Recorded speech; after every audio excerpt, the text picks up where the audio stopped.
숫자가 높을수록 자외선이 강하다. 우리나라에서 자외선이 가장 강한 때는 8월이다. 자외선은 오존이나 구름, 오염물질을 배제한 대기 상단에서는 1년 중에서 하지와 그리고 오후 1시경에 가장 강하게 나타납니다.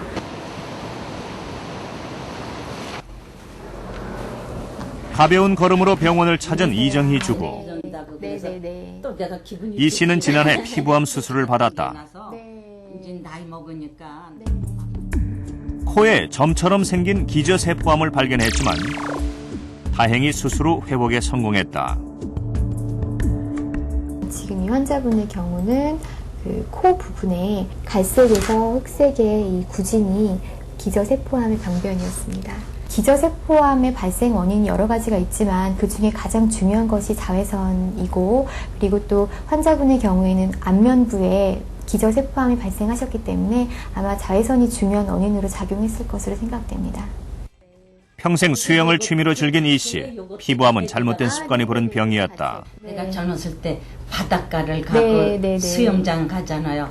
근데 젊었을 때는 선크림 잘 안 선크림을 바르시고. 안 발랐잖아요. 네. 근데 갔다 오면 코가 벗겨지고 그런 게 지금 생각하니까 좀 그러신 것 같아요. 네, 그래서 네. 그 원인이 그런 것 같으네. 네. 선생님 말 들으니까. 네.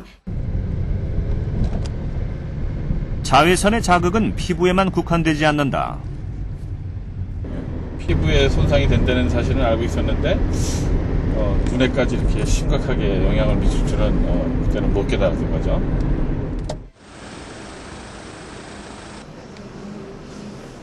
외국에서 백내장 진단을 받고 치료를 위해 한국을 찾은 김병인 씨. 눈앞이 뿌옇게 흐려서 운전을 하거나 글을 읽기조차 힘들어졌기 때문이다. 외국의 건설 현장 감리를 맡고 있는 그가 직업상 강한 햇빛에 노출돼 있었지만 선글라스를 안 쓴 게 문제였다. 1991년도부터 해외 건설 현장에 근무를 했었는데요. 아시다시피 거기가 강한 햇빛이잖아요. 그렇죠. 이렇게 햇빛에 많이 노출돼 있는데도 불구하고 제가 선글라스 끼는 게 좀 불편해가지고 어떻게 보면 선글라스가 좀 답답하다고 생각돼가지고 좀 선글라스 안 꼈죠. 눈 보호를 안 해가지고. 그래서 보통 검사 결과 백내장이 눈동자 한가운데 발병해 위험한 상태다. 백내장이 아주 심한 형태는 아닙니다. 근데 단 문제가 되는 것은 백내장이 온 부위가 눈의 중심부라는 거예요. 그래서 빛이 통과하는 게 실제로 중심부 쪽이 제일 많은 영향을 주기 때문에 백내장의 상태는 좀 덜 심할 수는 있어도 증상은 굉장히 빨리 나타나고, 특히 이제 젊은 분들 같으면 외부 활동을 꽤 많이 하거든요. 그럴 때 중심부에 백내장이 있는 경우에는 굉장히 많이 불편을 느낄 수 있습니다. 특히 이제 밝은 곳에서 빛이 강하게 되면 동공이 줄게 되는데, 그러면 백내장이 있는 부위만 남고 나머지 부위가 가려지기 때문에 시력이 떨어지는 거라든가 생활하는 데 더 불편을 많이 느끼게 되죠. 그래서 김 씨의 경우 자외선이 눈에 침투하면서 카메라 렌즈에 해당하는 수정체를 뿌옇게 뒤덮어 물체를 정확하게 볼 수 없게 만든 백내장이었다.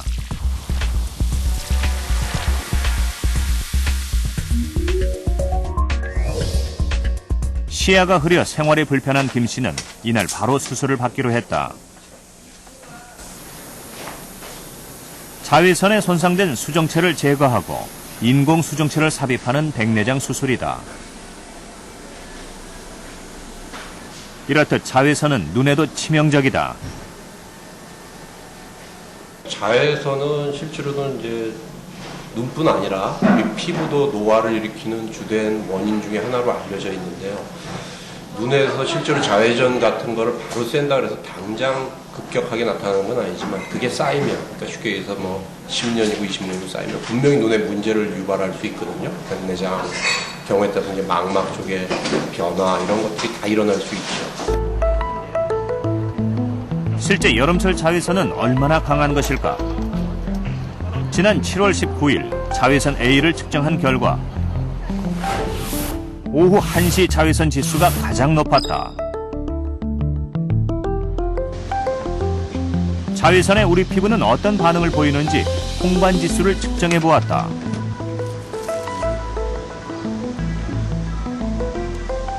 햇빛을 쬐기 전 홍반 지수는 피부 색깔에 따라 각기 달랐다. 실험자들은 3시간 동안 야외 활동을 하면서 자외선을 쬐었다. 그 후 피부 변화는 눈으로도 금방 드러났다. 3시간 전에 비해 많게는 3배 이상 피부가 그을린 것을 알 수 있다. 홍반지수가 피부에 커지게 되면 일종의 일광에 의한 피부 손상을 많이 받았다는 의미가 되기 때문에 좀 더 피부가 건강해지기 위해서 회복 시간도 오래 걸리고 또 여러 가지 부작용들이 많이 생긴다, 그런 의미가 될 수가 있겠죠. 햇볕을 피하는 생활용품들의 자외선 차단 효과는 어느 정도일까? 실험 결과 모자와 선캡, 양산의 자외선 차단율이 선글라스보다 높았다. 효과적인 자외선 차단을 위해서는 얼굴과 노출된 피부에 자외선 차단제를 바르는 게 한여름 피부를 보호하는 지름길이다. 비가 오거나 구름이 많이 낀 날이면 햇빛이 강하지 않기 때문에 자외선 차단에 대해서 방심하고 있지는 않으신가요? 흐리거나 구름이 많은 날, 강한 햇빛이 없는데도 맑은 날과 다름없이 피부가 검게 그을리는 이유는 무엇일까요? 정말 구름 끼고 흐린 날이면 자외선으로부터 안전한 것일까요? 어떻습니까, 교수님? 네, 그렇지 않습니다. 구름이 낀 날에도 정상적인 날씨보다도 자외선의 70% 정도는 지표면에 도달을 합니다. 네. 또 그뿐만 아니라 난반사가 문제인데요. 해수욕장에 빛이 파라솔이 있더라도, 그리고 나무 밑 그늘이 있더라도 피부가 걸리지 않습니까? 이것은 자외선의 난반사가 되기 때문입니다. 네, 그렇다면 이 자외선은 우리의 피부를 어디까지 어떻게 공격하는 것입니까? 네, 자외선 종류에는 3가지가 있는데요. 자외선 A, B, C 3가지 종류가 있습니다. 네.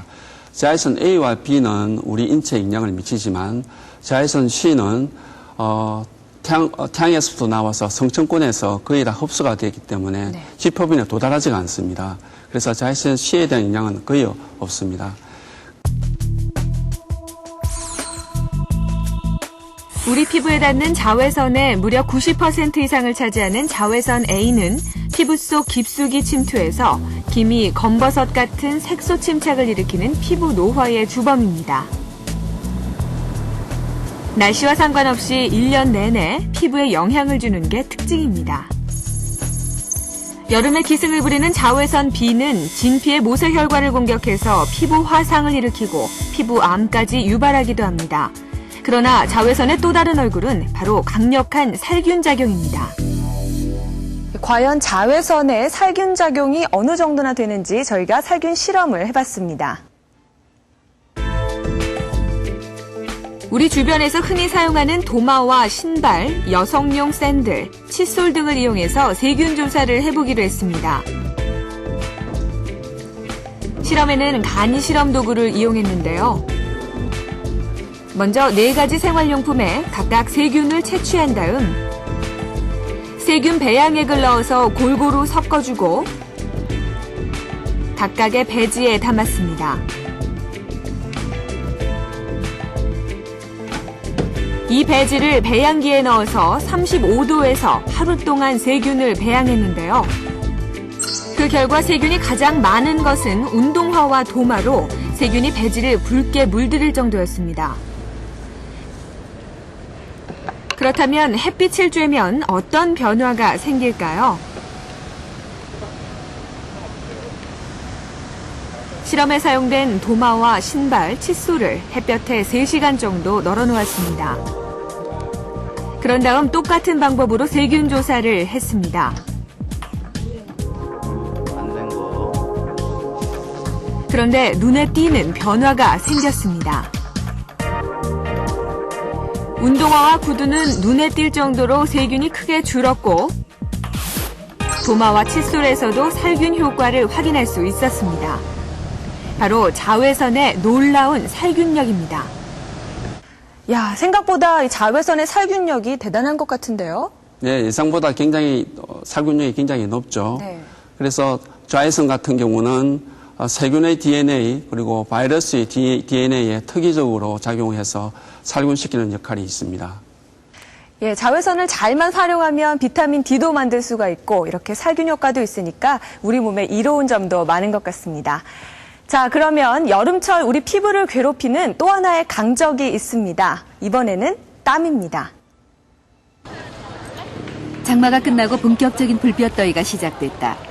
불쾌지수가 연일 최고치를 경신하는 요즘 사람들의 짜증을 유발하는 주범은 무엇일까?